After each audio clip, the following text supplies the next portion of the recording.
17वीं BPSC अभ्यर्थी हैं जो लगातार री एग्जाम की मांग कर रहे हैं और शिक्षा सत्याग्रह पर बैठे हुए हैं। कल से पटना के गांधी मैदान में गांधी मूर्ति के पास प्रशांत किशोर भी लगातार उनके साथ अनशन पे बैठे हुए हैं। लगातार उनकी मांग है कि री एग्जाम लिया जाए। अगर पप्पू यादव की बात की जाए तो पप्पू यादव आज सुबह ही पटना के सचिवालय हॉल के पास गए अपने समर्थक के साथ और चक्का को जाम करने की कोशिश किया। और कुछ विजुअल हमारे जो देख रहे हैं और क्या कुछ पप्पू यादव ने बोला है सचिवालय हॉल के पास, वो सुनिए। हम लोग की लड़ाई तो जारी है ना, हम लोग लड़ेंगे, चिंता मत करिए। हम लोग बहुत बुरे तरीके से लड़ेंगे। पूरी तकिया ले हम लोग लड़ेंगे, बैठेंगे, आप चिंता ना करें। यही आज भैया हमारा एक विरोध प्रदर्शन है पूरे बिहार का और उनको सुननी चाहिए। बच्चों के भविष्य को लेकर के गहरी चिंता है। हम नीतीश कुमार जी से आग्रह करेंगे, आप संवेदनशील इंसान हैं, पेपर लीकआउट को रोकना चाहिए और जो लोग पेपर लीकआउट में इन्वॉल्व हैं उस पर कार्रवाई करनी चाहिए।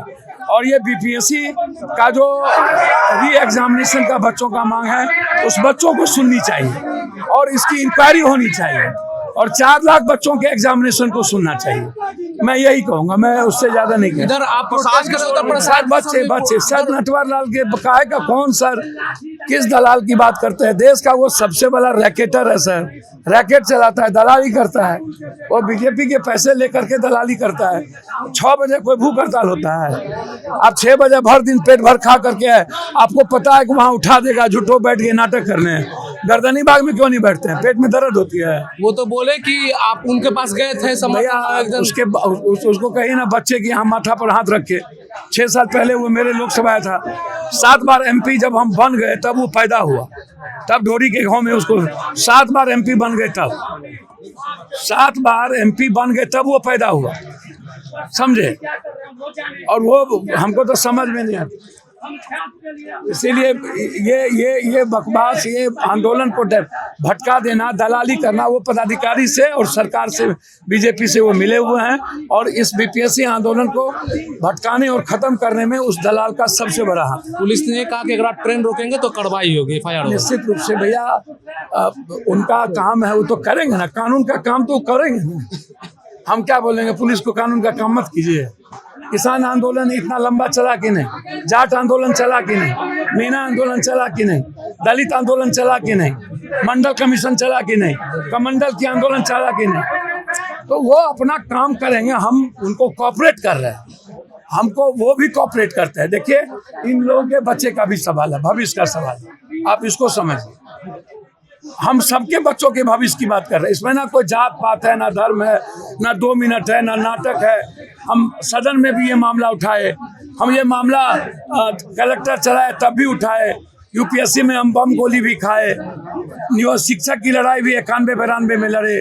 हर लड़ाई को तो लड़ ही रहे हैं, गंभीरता से लड़ते हैं। इसको भी सुप्रीम कोर्ट तक हम जाएंगे। जब तक इसकी इंक्वायरी नहीं कराएंगे, जो इन्वॉल्व है, जब तक उसकी जांच नहीं होगी तब तक चैन से रहे। सुप्रीम कोर्ट में आप इस मामले को? जी बिल्कुल। आपने सुना होगा। उसके बाद सचिवालय हॉल से उन्होंने मार्च निकाला और पटना के इनकम टैक्स चौराहा पे आए पप्पू यादव, उनके समर्थक। जब इस बीच उनके समर्थक से बात किया तो उन्होंने बीपीएससी और नीतीश कुमार के बारे में क्या कुछ बोला है, पल उनकी बातों को सुनिए। पेपर लीक माफियों का गठबंधन आयोग और सरकार से हो चुकी है, जिसका नतीजा है कि बारंबार आपको पेपर लीक होता है और छात्र और अभ्यर्थी परेशान होते हैं। तो आपने सुना होगा भाई, इन लोग की जाने की योजना थी, डाक बंगला चौराहा था। हालांकि पप्पू यादव ने कहा कि पुलिस को इज्जत करते हुए, लॉ एंड ऑर्डर को पालन करते हुए हम लोग का जो मार्च है पटना के इनकम टैक्स चौराहे पे ही खत्म होता है।